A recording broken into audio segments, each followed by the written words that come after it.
여러분 안녕하세요. 오늘은 210페이지 논, 궁, 분, 용신, 배, 육친. 궁유에다가 용신을 배합해서 용신을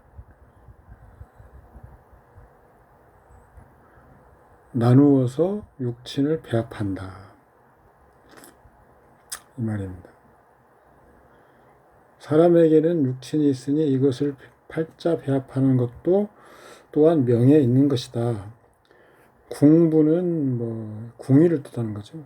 궁부를 근거로 하여 육친을 배합하는 경우에 년월일시도 위로부터 아래로 내려오며 조부처자도 위로부터 아래로 내려오므로 그 자리를 가지고 서로 배합해보면 틀림없이 그 마땅함을 이루어 변치 않는 자리다. 년은 조상, 월은 부모궁, 일지는 배우궁, 시는 자식궁이 정설이다. 다만 현대학인들 중에는 년은 부모, 월을 형제로 보거나 형제에 관해서는 월을 위주로 보되 일지를 보기로 한다. 육친 중에 형제가 사실은 가장 애매합니다. 사주팔자라는 것이 본래 대등관계를 논하기에는 부적합한 이론체계이어서 그럴 수도 있고요.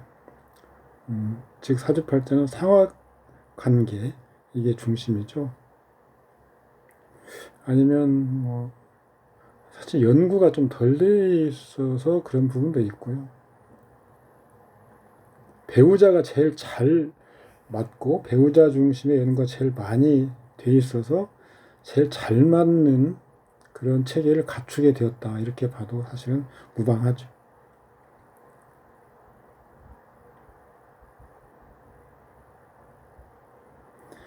용신을 근거로 육친을 배합하는 경우에 정의는 뭐가 되니 자신이 나온 곳이므로 그 아를 생하는 뜻을 취한 것이다. 편제는 아의 극제를 받는데 어째서 도리어 부가 되는가? 편제는 모의 남편이므로 정인이 모가 되면 편제는 부가 되기 때문이며 정제는 처가 되니 아의 극제를 받는 것이므로 남편은 아내의 별이가 되고 아내는 남편을 따른 것이며 관과 살은 나를 극제하는데 어째서 도리어 자녀가 되는가? 관살은 제가 생하는 것이므로 제가 처첩이 되면 관살은 자녀가 되기 때문이니 비견이 형제가 되며 이리까지 이치가 분명한 것이다. 육친을 볼 때 첫째는 모를 중심으로 보는 방법이 있고요. 두 번째는 나를 중심으로 보는 방법이 있습니다. 모를 중심으로 봐야 되는 부분, 이것은 일단 아버지를 찾을 수 있고요. 나를 중심으로 보는 방법은 자녀, 배우자, 형제가 되겠죠. 그런데 지금 자녀에 관해서는 식상으로 보기도 하고 관살로 보기도 하는 그런 게 있는데 왜 그렇게 갈리는가? 여기서는 지금 모친로 보고 모친과의 관계에서 부친을 찾고 자식 같은 경우는 나와 배우자, 남자라면 처와의 관계에서 자식을 찾는데 이렇게 관계를 약간씩 평면을 움직여서 육친을 정하는 방법은 주호법에서는 권하지 않습니다. 주호법은 철저히 나를 중심으로 직접적인 관계를 논하고 있죠.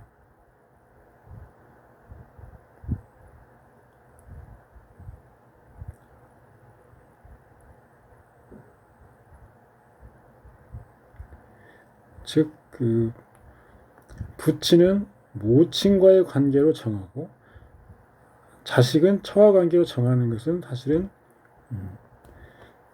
어떤 이론 체계화 측면에서는 약간 그 뭐랄까요, 좀 덜 체계적이다. 나를 중심으로 식상은 나의 소출.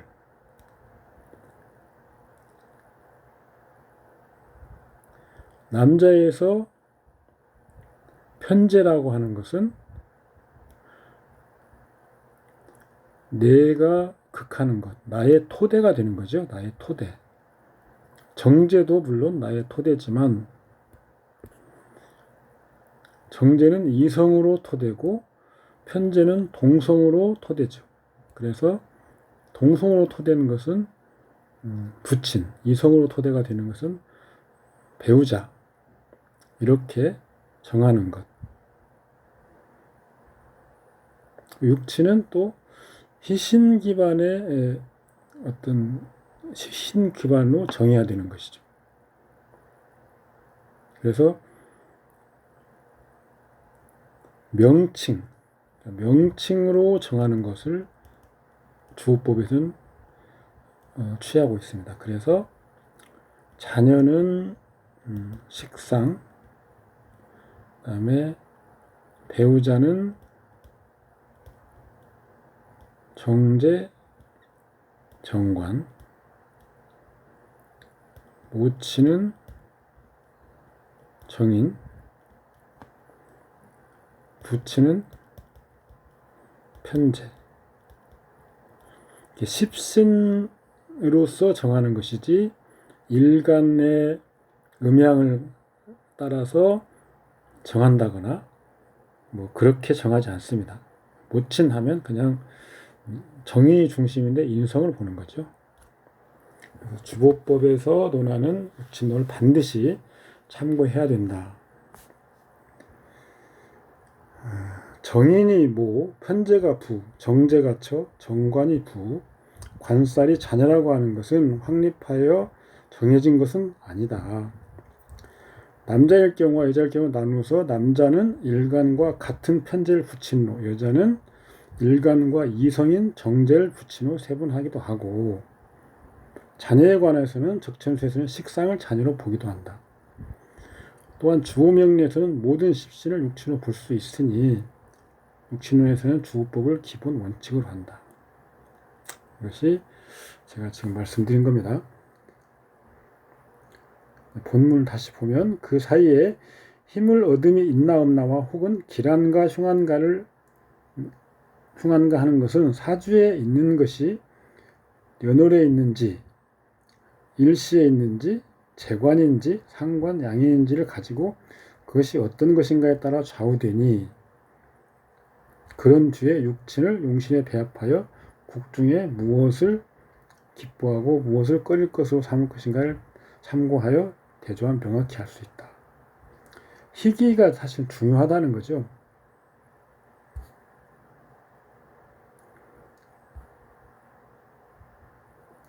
그러니까 힘을 얻었는지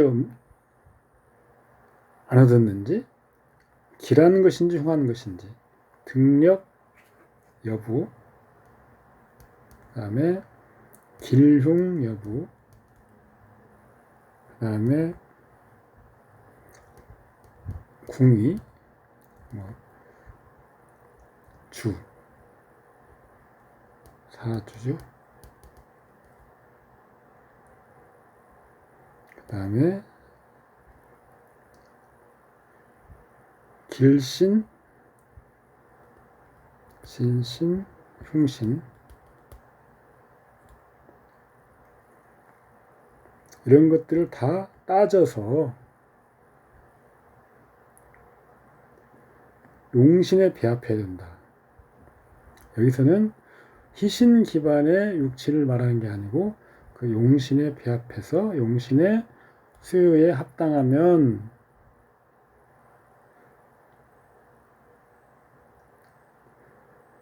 합당하지 않은지를 합당하면 희, 합당하지 않으면 기, 이렇게 보는 거죠. 육친의 등력 여부는 육친성과 궁유가 성격하는 데 미치는 영향으로 판단한다. 성격에 좋은 역할을 하면 등력하고 좋은 관계 그리고 역량이 있다. 무조건 성격에 좋은 역할을 해야 되는 거죠. 그래서 그러니까 희용신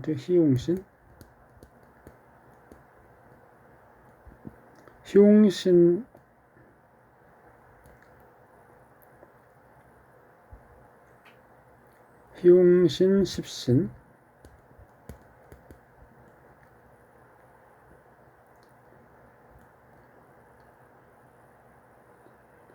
십신이 가리키는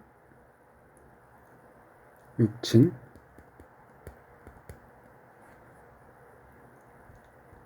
이것은 좋은 관계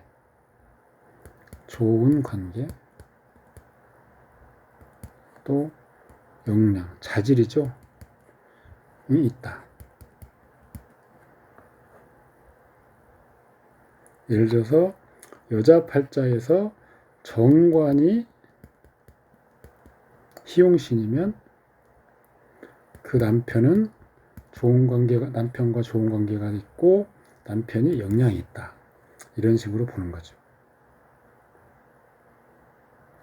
주호명령에서는 성은 인연, 정년의 후박 장단을 보고 궁은 해당 육친의 명주에 대한 조력 여부, 그 육친의 능력을 본다. 없는 육친을 논하는 방법도 중요하죠. 어떤 육친 개인의 자질은 해당 육친 성의 희기, 개인적인 자질은 육친 성의 희기, 명주에 대한 조력 여부 등은 육친 궁의 희기 역할로서 보는 것이 원칙이다. 육친론은 지금도 학자마다 학인마다 좀 설왕설래하는 부분이 있는 건 사실입니다. 제가 여러 고서나 현대서를 두루 살펴본 결과 주보법에서 정립해 놓은 육친론이 현재로서는 가장 정치하고 적중도가 높다고 보여집니다. 처자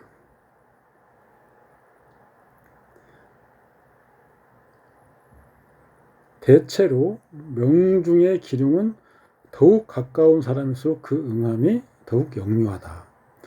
부귀와 빈처는 자신의 일이므로 말할 것도 없고 육지에 이르러서도 처는 자신과 짝을 이루고죠.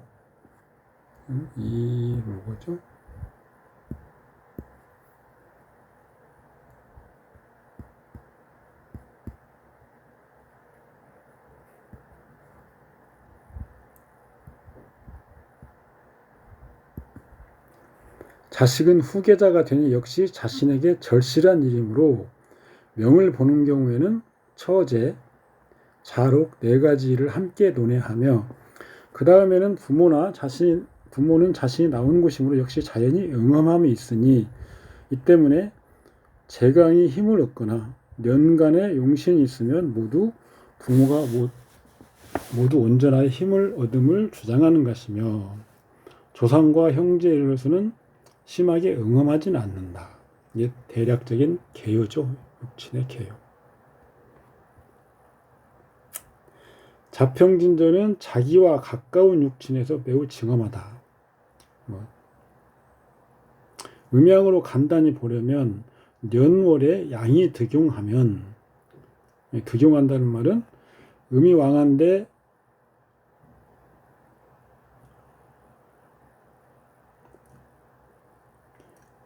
양을 돕거나, 양이 용신이 되겠죠. 그래서 이때 양을 돕거나, 양이 왕한데 음이 용신이 되죠.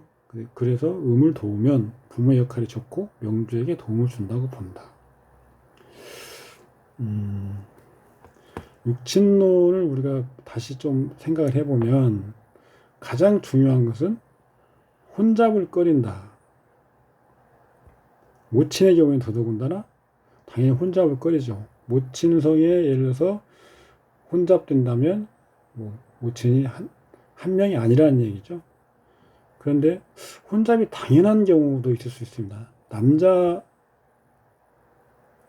정제라면 재성, 정제와 편제가 있는데 정제는 처고 편제는 부친이라고 그랬죠. 그래서 처와 부친이 남자한테 있는 건 당연하죠. 그래서 혼잡이 당연한 거죠. 또 형제나 자녀인 경우에는 비겁과 식상이죠. 그래서 흔히 말하는 남자 형제는 비견, 동성 형제는 비견, 이성 형제는 겁제 이렇게 본다면 당연히 혼잡은 당연한 거죠. 자녀도 마찬가지고요. 식신이나 상관이 아들이나 딸이라고 보면 혼잡은 당연한 거죠. 근데 혼잡을 꺼리는 건 모친. 남자는 똑같죠. 그래서 모친은 인성이 태극점이죠. 그래서 혼잡 제거가 모친성을 확정하는 가장 우선적인 단계가 되는 것입니다. 부친은 아까 혼잡은 남자의 경우에 당연하다고 그랬죠. 편제인데 정제와 혼잡은 당연하죠. 따라서 혼잡 제거가 부친성 확정의 1단계는 아니다. 앞에 그 주보론에서 혼잡한 경우에는 희신인 재성이 배우자로 보고 혼잡한 것을 제거하는 것을 논했었는데 그것보다 더 정밀하게 보려면 남자의 경우에는 여자일 경우는 그 논리가 해당이 되고요. 남자일 경우에는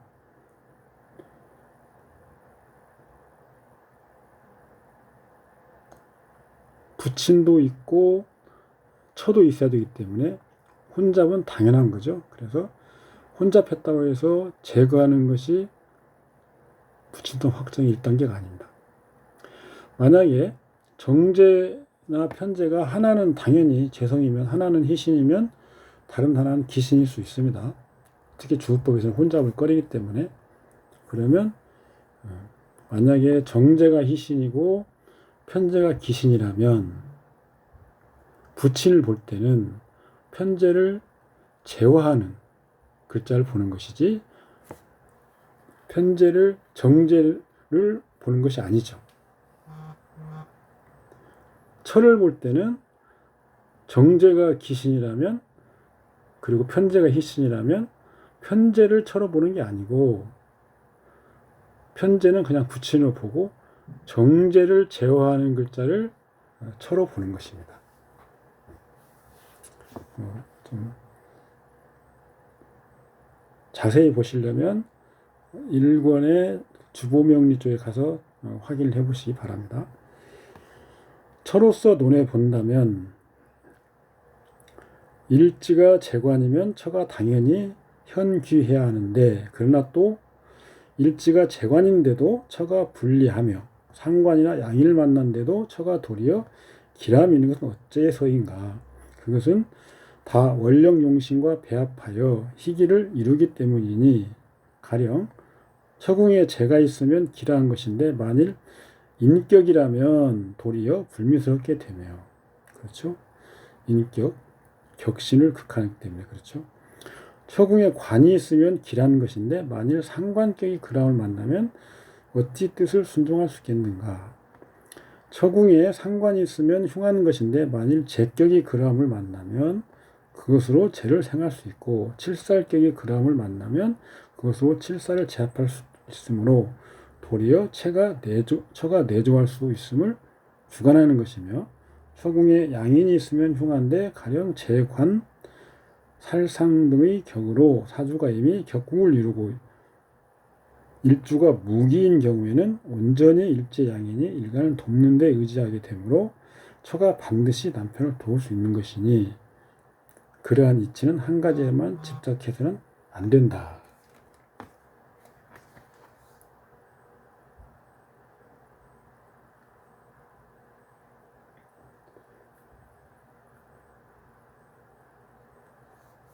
육친도 용신 수요에 합당해야 되는 것이죠. 여기서 용신의 수요, 용신이란 격궁용신과 뭐 흔히 말하는 상신을 포함하는 겁니다. 그래서 격국을 이루는 주축인 격국용신 그리고 상신의 수요에 합당해야 되는 거죠. 궁유 십신에 해당하는 육친이 격국 수요에 합당할 것.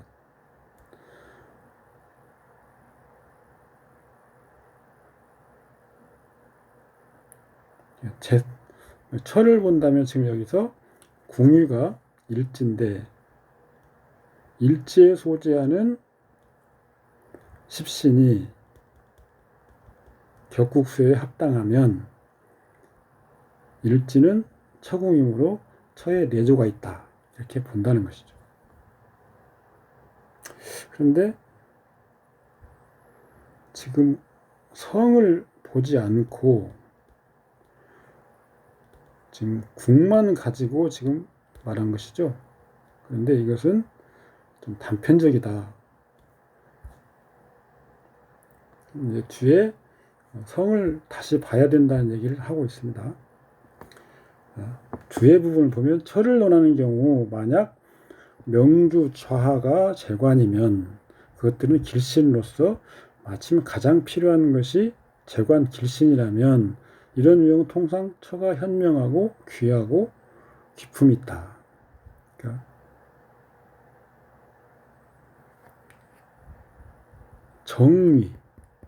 정의를 가지는 거죠. 어떤 성이 육친이 그 정의를 가지고 있는 것입니다. 그러나 명주 좌가 재관인데 좋은 처를 찾지 못하는 경우도 있다. 때로는 좌가 상관, 양인, 흉신이어도 도리어 좋은 처일 수 있는데 이러한 유형은 일반적 원칙 예외이다.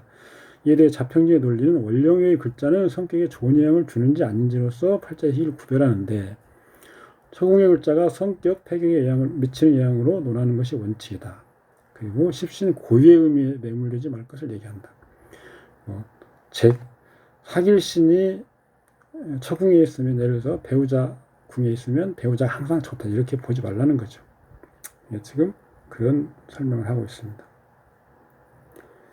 즉 처궁이 길신이라고 해서 반드시 처가 좋은 것은 아니고 처궁이 흉신이라고 해서 반드시 악부인 것은 아니다. 모두 격국 배합에 의한다. 다시 본문에 처궁을 본 뒤에 다시 또 처성을 보아야 하니 처성이란 천간의 제이다. 천간에서는 남자일 때 처성은 재성이죠.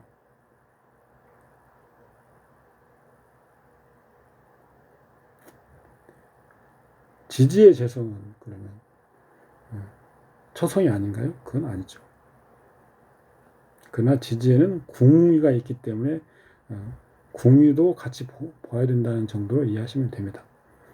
처성이 투출하여 국을 이루는 경우 예컨대 정관격에 처성이 투출하거나 인성이 많은데 재를 만나거나 식격 또는 상관격에 재성이 투출하여 용신이 되는 것 같은 부류는 곧 일지에 용신이 없더라도 또한 내조를 주로 하게 되며 일지에 용신과 무관한 글자가 있더라도 투관한 재성이 처성인데 그것이 격국의 수에 합당하면 일지의 배우자궁에 글자가 격국의 수에 합당한 것 같은 결과를 가져온다 이 말이죠.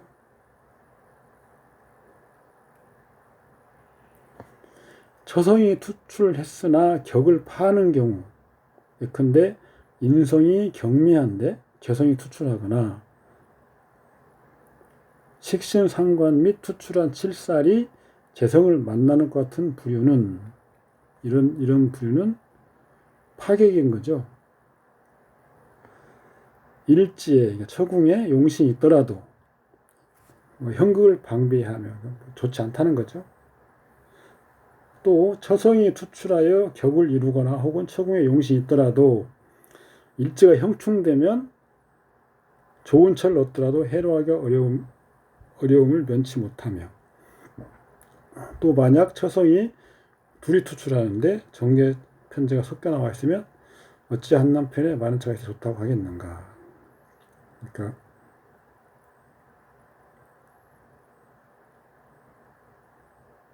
일단 격국의 수요에 합당해야 되고, 또 뭐 처성이 투출해서 격을 이루거나 혹은 처무 용신이 있는 경우라도 일제가 형충되면 좋지 않다. 그리고 혼잡되면 좋지 않다. 이 말이죠. 뭐 격국의 수요에 합당할 것, 그 다음에 일제가 형충되지 않을 것, 그 다음에 혼잡되지 않을 것, 이런 것들이 좋은 배우자의 여부를 보는 거죠.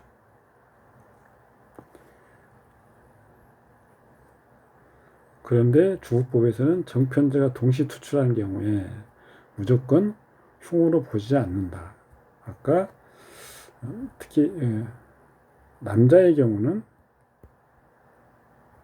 정제는 처이고 편제는 외정 이런 것이 아니고 예정이라고 보기도 하지만, 이건 편제가 기신일 때 그렇게 말할 수는 있지만 편제가 부친이기 때문에 그렇죠. 그래서 나눠서 봐야 된다. 성궁의 주차를 자평진전은 궁이 먼저이고 성이 다음 것으로 보고 있다. 학인마다 견해가 다른 부분이다. 주부에서는 모든 십신 다 육친성이니 성을 확정하는 것이 중요하며 성을 먼저 보고 궁을 본다. 주보에서는 성을 먼저 본다. 자평진전은 철을 볼 때 좌하의 처궁 외에 다시 처성을 보고 성궁을 같이 보는데, 궁은 불변이 우선하게 보는 자평진전의 방법도 수용할 수 있다. 또 처성이 앉아있는 또 아래를 보기도 같이 봅니다. 그러니까 일지는 기본적인 처궁이고요. 처성이 앉아있는 아래도 배우자의 영향을 주는 거죠. 자평진전은 처성을 볼 때 투간한 재를 보고 있다. 예를 들어서 간두에 재성이 투출하고 지지사막국으로 처성을 유력하게 지탱하거나, 정관격에 재가 투출하거나 인격에 인중한데 재가 투출하여 와서 약간 갉아내주면, 혹은 식신상관격이 생출한 재가 간두에 오는 경우 등, 이러한 경우는 모두 처성이 격국의 필요에 순응한 것이다. 그 좋은 작용이 성을 따라서 체현해 온다. 이 처성이 성격한데 순응하면 명주 좌하에 처궁이 설령 무용이어도 처의 조력을 낳는다. 성궁 중에 성이 우선하는 것이 아니라 성궁 중에 성격하는데 어느 것이 역할을 하는지가 판단 기준이다. 성은 인연이나 정분, 궁은 자질, 조력 이렇게 나눠서 보기도 합니다. 이게 주법에서는 일단 원칙이죠.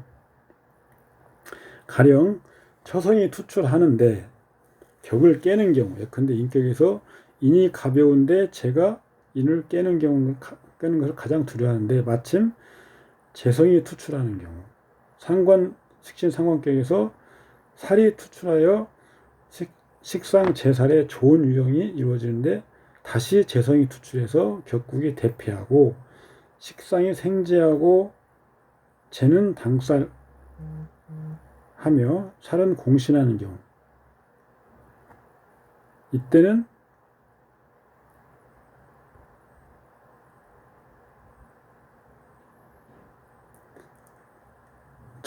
재성의 존재가 크게 좋지 않은 것이며 저하 처궁에 용신이 있어도 좋지 않으니 부부간의 형극을 방지해야 된다. 재성이 투출하여 좋지 않은 역할을 하면 궁에서 좋아도 우선은 부부간의 관계에 주의해야 된다. 투출한 재성이 궁의 영향보다는 더 분명하고 크게 작동한다. 이 말이죠. 또 처성이 투출하여 성격이고 처궁이 성격에 순응하는데 형충을 만나는 경우라면 비록 좋은 처가 이룰 수 있으나 해로는 어려울 것인데 성궁이 불안정하기 때문이다. 여기에는 처성 저하가 형충을 받는 것 및 처궁이 형충을 받는 것 두 종류가 있다. 즉 천간의 좌가 형충을 만나면 필연적으로 천간이 불안정하게 되고 지지가 형충을 만나면 형충을 만나는 궁유가 불안정하다. 천간이 불안정하고 궁유가 불안정하다. 그리고 가령 천간에 여러 개의 재성이 투출하고 편정이 있으면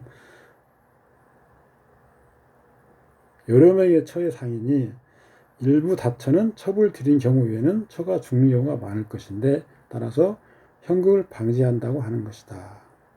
현대사회에서 혼외정도 여기에 포함된다. 지나친 단순화, 주보론을 참고해라. 끊었죠. 자평진에 충실하면 처궁은 대부분 가정생활에서 처가 명주와의 관계를 대표하고 처궁은 현모양처 내조 처성은 처가 사업상에서 명주와의 관계를 대표한다. 처의 자질, 사회활동 능력이다. 주호법에서는 궁은 조력 교무, 성은 해당 욕친의 자질, 명주와의 연분, 정분, 후박, 장단이다.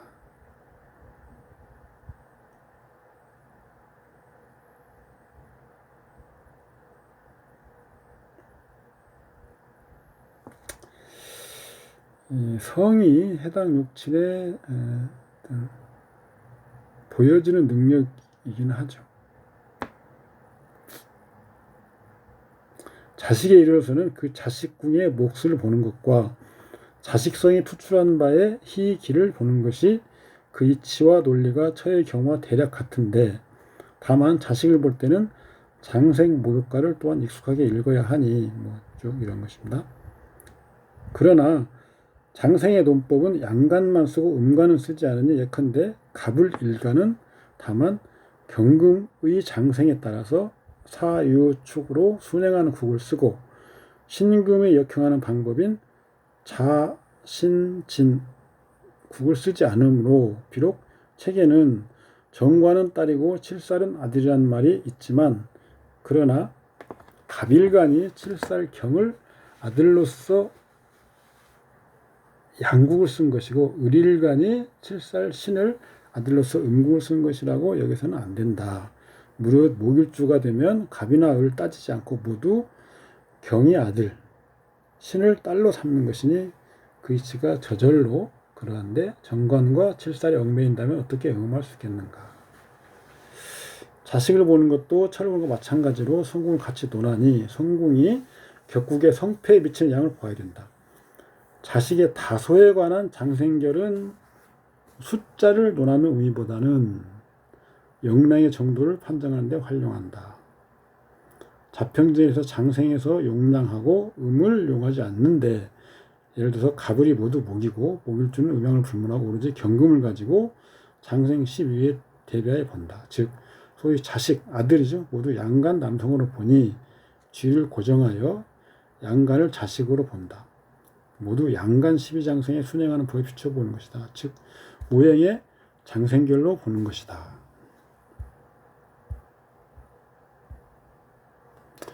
때문에 팔자가 자기 손에 들어와 자식을 보고자 하면 먼저 시지를 보아야 하니 가령 갑을일생이 되면 시지가 과연 경금과의 관계가 어떠한 궁인가 생황인가 혹은 사절인가에 따라서 그 많고 적음 그러니까 다소를 정하죠. 다소 그런 뒤에 시간의 자식성을 거기에 배합하는 것이다. 예컨대 제격이면서 시간에 식신이 투출하거나 관격이면서 시간에 제가 투출한 것 같은 부류는 다 시간에 용신이 있다고 말하는 것이죠.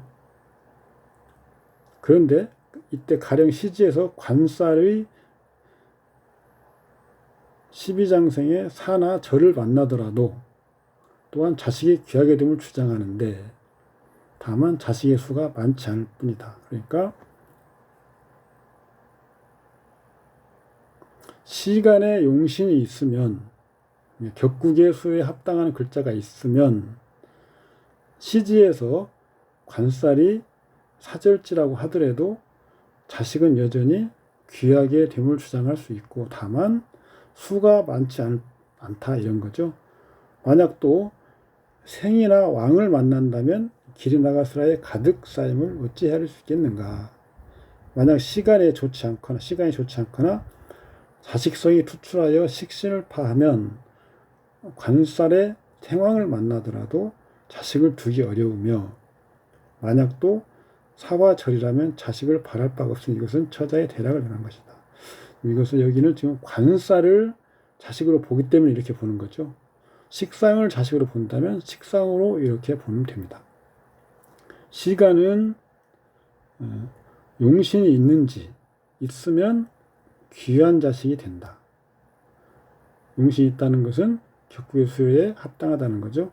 시지를 볼 때는 자식성인 관살의 생황사제를 보는 거죠. 그래서 이것은 다소 여부를 정한다. 주법에서는 식상을 보기 때문에 여기 식상으로 보는 거죠. 그런데 자식의 유무는 격국의 시간 십신이 미치는 영향으로 판단하고 일지까지 같이 보고, 일지의 관살의 12운을 같이 본다.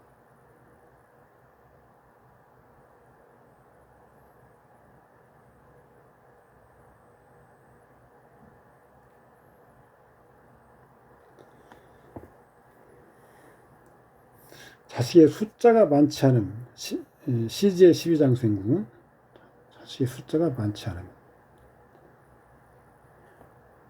자식의 유무는 격국에 미치는 영향으로 본다.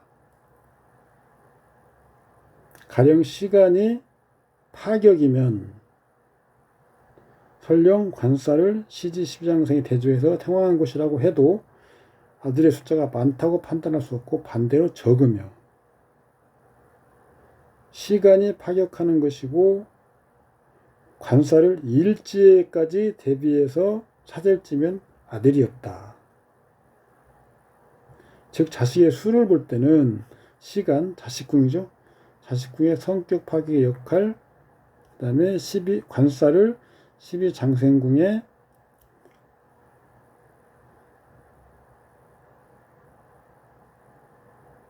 관살을 시지 일지의 12장생궁이죠. 시지 일지에 대비해서 세 가지가 모두 좋지 않으면 없다고 본다. 아울러 전통적인 방법에 의하면 자식의 우수함은 자식성, 자식궁의 팔자 원국에서 역할로 판단한다고 하는데, 이러한 논리는 부적합하고 주법의 육진법을 같이 봐야 된다. 지금 자평진전에서 말하는 내용은 여러분들이 읽어보시면 그냥 크게 무리 없이 알 수 있는 겁니다. 주보법에서 말한 내용을 다시 한번 우리가 상기해보면, 자식, 일단 태극점은 식신이 자, 상관, 녀입니다.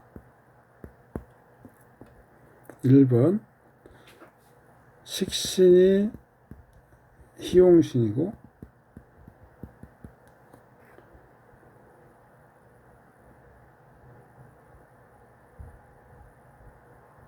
식신이 희용신이면 상관은 기신이겠죠. 대부분 그렇습니다. 그러면 이것이 침탈, 호의, 이 침탈 호의하는 글자를 같이 보아서 자의 자지를 봅니다. 자지. 그리고 시에서 시지죠. 그래서 영량으로 급수로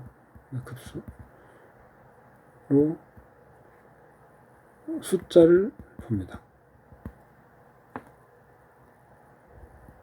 상관의 경우에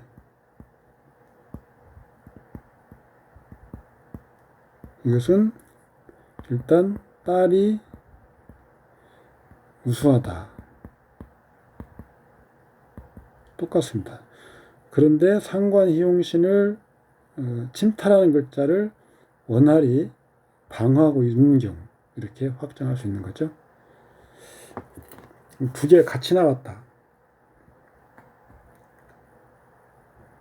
그러면 일단 식신이 희신이고 상관이 기신이라면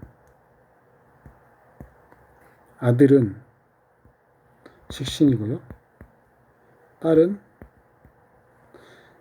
상관을 제화하는 글자가 아들이죠. 딸이죠. 이렇게 보는 겁니다. 기본적인 건 이렇게 보는 거죠.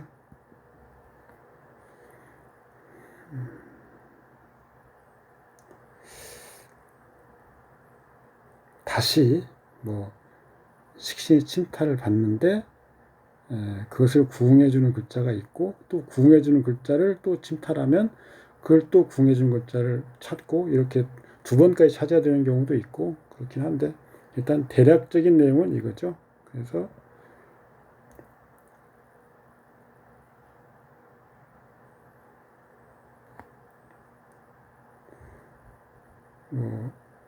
여자의 배우자도 마찬가지죠. 일단 태극점은 정관으로 정합니다. 이것은 정관이 희신이면 그러면 대부분 살이 기신이겠죠. 이때는 정관만 있으면 그대로 확정하고 살이 같이 있으면 살을 제거하는 거죠. 정관이 부성이고 살을 제거하는 글자가 부성을 도와주는 거기 때문에 이것이 동태성행이라. 그래서 같이 보는 거죠. 정관이 기신이면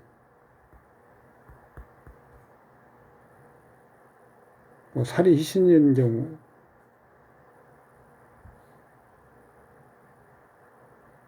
일단 생각하지 말고 정관이 기신이면 정관을 제화하는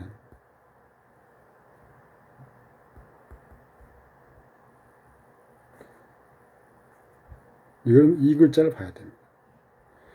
정관이 기신이고 살이 희신이면 그러면 살성과 플러스 정관 제화하는 글자 이게 또 배우자를 보는 글자죠. 이런 식으로 보는 것이죠. 자평진전의 육치는 좀 그냥 설명만 하고 넘어가는 이 책에서도 그렇게 크게 비중으로 다루지 않고 있습니다. 그런데 사실은 육친론이 굉장히 중요하죠. 육친 주어법의 부분을 잘 참고해서 보시기 바랍니다.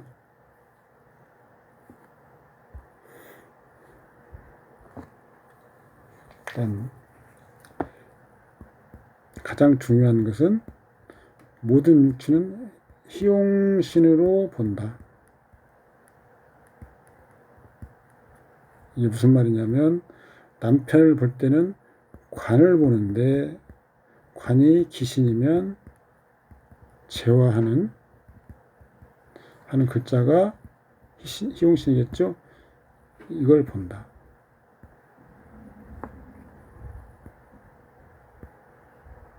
그 다음에 혼잡은 꺼리지만 우리 우리 실생활에서 혼잡 당연한 육친 이게 있으니 이걸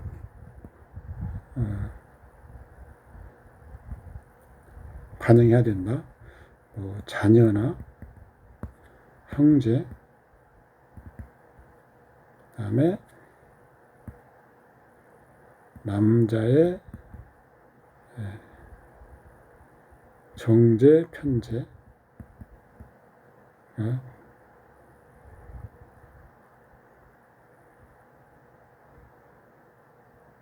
그리고 동태성도 같이 봐야 된다. 이런 정도가 주보법에서의 육친론의 그 골자죠. 핵심 골자.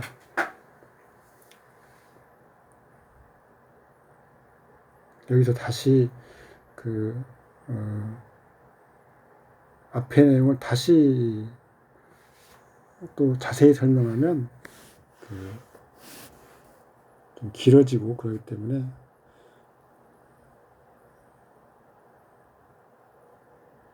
주보법 부분의 해당 부분을 찾아서 참고하시기 바랍니다. 오늘 강의는 여기까지 하겠습니다. 수고하셨습니다. 감사합니다.